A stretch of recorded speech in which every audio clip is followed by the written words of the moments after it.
I'm exploring Kajiado once again, and today I'm in Matasia to check out a tiny house. A tiny house that has been built by a very pleasant lady.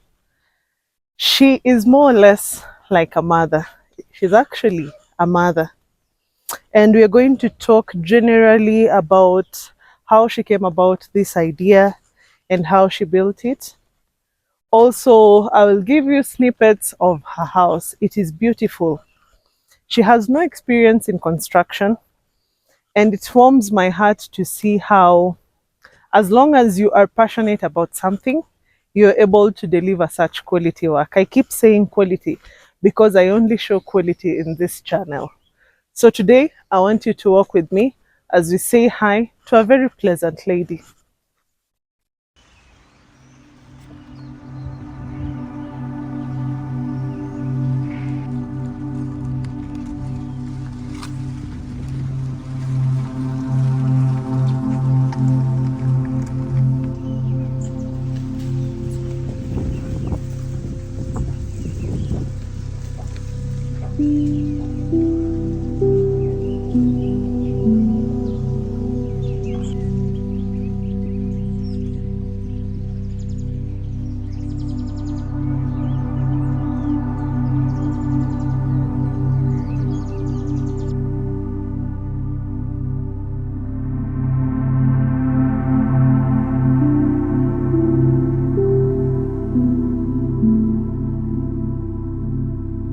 You want me to introduce myself? Yeah. The way I find relevant? Yes.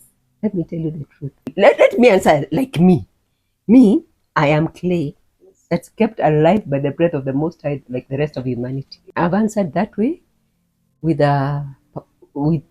purposefully, because when I see myself that way, okay, why I see myself that way, number one,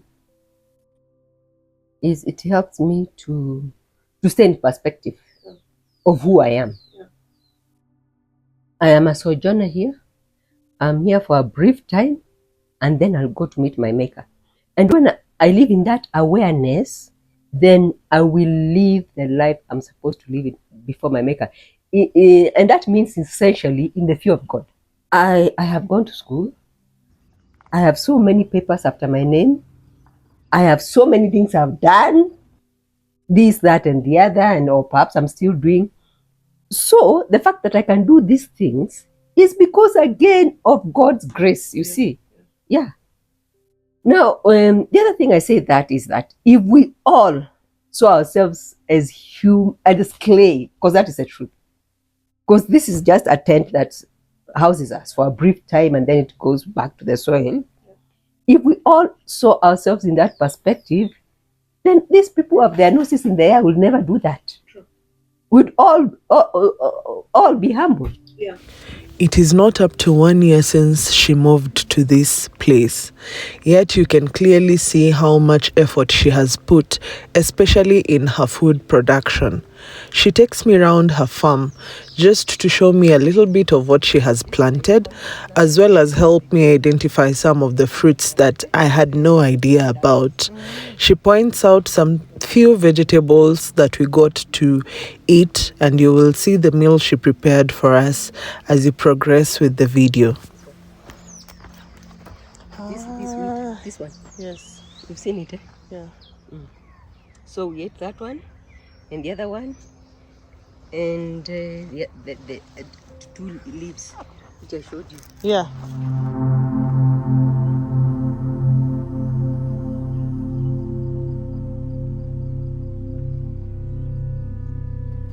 Being very intentional in creating a simple, peaceful, and very relaxing retirement space in one of the most coveted areas around Ngong Hills. One that you can clearly see the wind turbines at the Ngong Hills from her bedroom. She has designed this house bit by bit. She has designed her own landscape, designed her own house, as well as planted her own food. She has also intentionally designed her house around sustainable living, with water harvesting both from the house and the garage that she has right next to her house. And she supplements that with tapped water, but only when her rainwater runs low. Her space is really fertile, and for that reason, she has taken advantage of any available space to plant food. Me, I like simple life.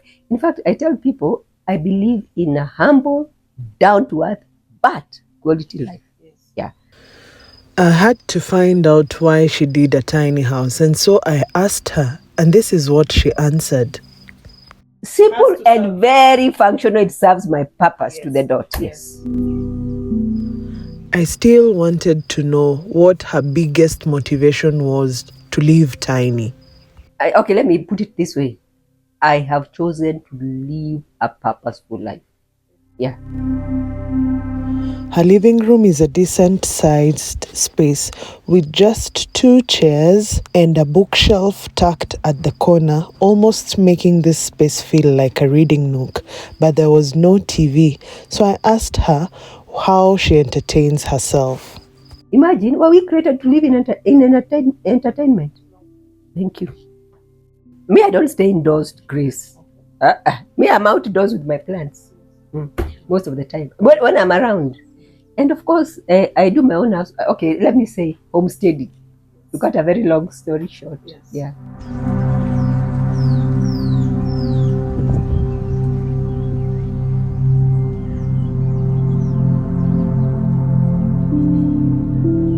What I want you to carry is you can carry actually easily.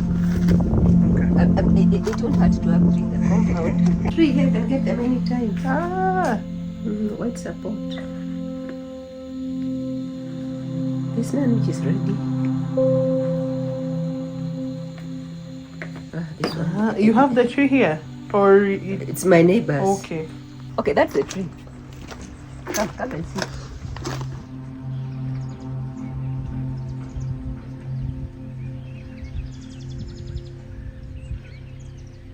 But I mean, fruits are vitamin C, all natural things. Like it? Yes. Yeah. So you can carry this. You have the tree there. Have you planted everything from scratch? Have you created like what you've potted or placed in bags? Yes. You've done it yourself? Yes, everything. Oh, my cousin. I have a cousin. Yeah. She never throws away seeds. In fact, the other day even she gave what did she give? She gave potatoes for me to plant. Yeah. And she also gave me seeds. She doesn't throw away seeds. So like you see that loquat? Yeah. There's another one there. Everything here she gave me. Either I did from scratch or she did from scratch. Oh. This sugarcane is from Kisi. And the bananas? Bananas. How do you differentiate banana ya matoke, banana ya sweet banana? Now I am learning. There's a little one there. Yes. Which I suspect is sweet banana. Now I was told this one I don't know is for cooking, and I tend now to suspect the ones for cooking tend to have this dark back. Because everything I put here was for eating. Yeah. Then my sister said, why don't you get some for the ripening time? Yes. So I got some from her, like that one, and there's another one. There are 3 there. Yes. But all the others are for cooking, and some of them I got from my auntie. She got hers from Uganda some years ago. Okay, like now, for example, when I put the plants wherever I put them, I had in mind what the environment would look like. And also the plants that are nearer me, they get more water. Like I'll show you between that loquat and the other one, you'll see the other one is much bigger because it's nearer. The what do you call it? The mulberry. That one is much. I'll show you another one. They were planted at the same time. Yeah. So I have in mind is, do I need to give this a lot of water? And one thing I've realized about plants, the more water you give them, the faster they grow. Yeah, so when I was planting, I did have in mind what the environment will eventually look like. So you're carrying avocado and white support for planting? Yeah. Okay.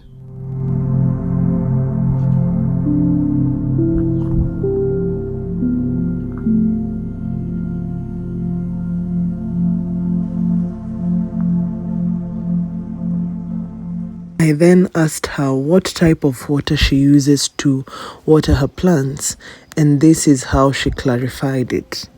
As long as the water has no soap, it goes into my plants after I've used it. And the water that has soap, would you have a system? Oh no, what I do, you see the ballast? I pour it there, but a bit to this side. So I was told somebody told me by the time it seeps and goes to the plants, they can. Yes. Yes. And I would say that is a clever way of recycling grey water. When you don't pour it directly to the plants and let the ground purify it, it helps in making it better for your plants. Grace, I've just moved here. I have less than 1 year. Yeah. So you said this is rainwater direct from the other tank? Yes. Okay. There's no water as tasty as rainwater. And then what else do you use it for? What? This rainwater. Is it just for drinking and cooking? Well, as long as there's a lot of water for everything, really. But now when I see the shortage is threatening, then just close it for drinking and cooking only. Yeah. And then normal utilities? Like washing, toilets? This one coming in now. You see where the blue pipe, the green thing is? Yeah. It's only black water that is not reused. Yes. I asked what she uses for her power supply. Solar, 100%. What size of solar panels do you have now? 300, but I will upgrade to 1,000 so that it can power all my appliances efficiently. How was the building process for you? No, don't talk about that. I was stressed. Why? Because Kenyans these days are very, how can I say, they are not honest, and they never tell you the truth. And on that sensitive note, I stopped my questions. Off camera, she explained to me how the building process was very stressful to her, and she wouldn't want to go that process again of dealing with unprofessionals. And so now I show you the rest of the house, starting from this kitchen where she was making a meal for us. She has done a neat, accessible rack for her dishes right under the sink, making it easy to access your dishes as well as store away once you have cleaned them. Next to her workspace, she has a decent-sized spice rack right by the window that is easy to identify even when you walk into the kitchen. Her kitchen worktop or workspace is right by the window, a feature that I really find interesting and creative. And in between, there is a full-sized fridge for her food storage. Right opposite her fridge is her gas, where she quickly makes her meals. The kitchen is not yet fully done, and so you'll see it's still work in progress, but she's comfortably using it even as it is, and it's serving her quite well. After the kitchen, you walk right into her living space, which is also her reading nook.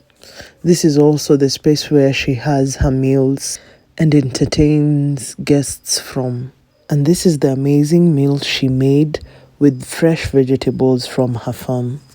Being a writer, I think this is the most rewarding space for her, since she has a books just right next to her rocking chair. She leads me upstairs to her bedroom, and she also faces the same challenge just like any other tiny space. And so I found her in the process of packing her extras so that she can move them to a nearby storage space. Her attic-like bedroom has 2 windows on both ends, and this encourages cross ventilation in her bedroom. She is also able to switch off her lights from the comfort of her bed, something that the shape of this bedroom encourages. I got the chance to sit by her window and enjoy the view she intended to enjoy when she was building this house. You'll notice the curtain rod on the windows. That is a DIY that she did by herself. Did I mention that she sews her own curtains? Yes, She also does a bit of sewing and does her own curtains.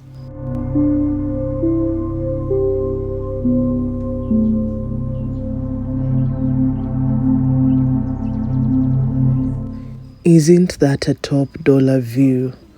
I would pay a good amount just to have a night in this space and experience sunset and sunrises from this window.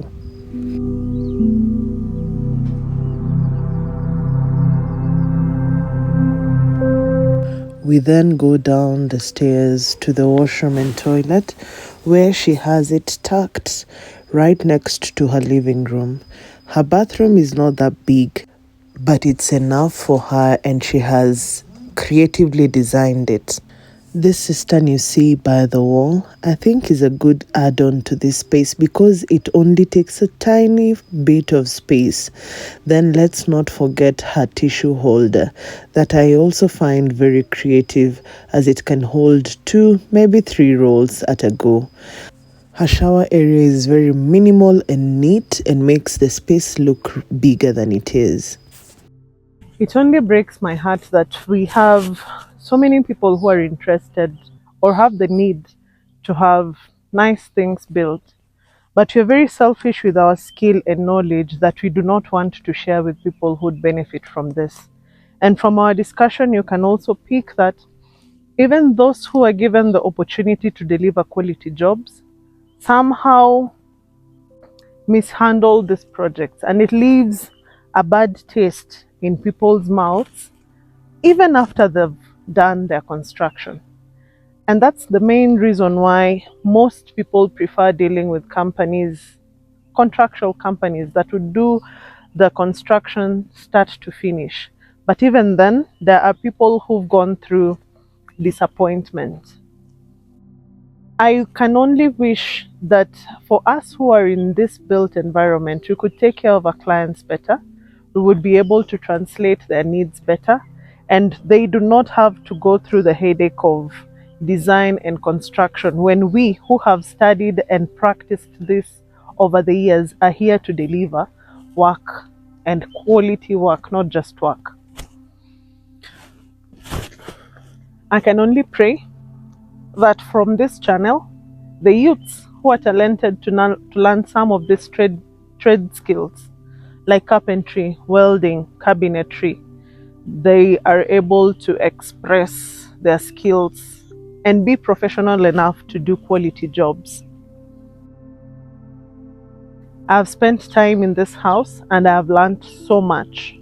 There is only so little we can share in videos like this, but it is the out of camera discussions that really warms my heart.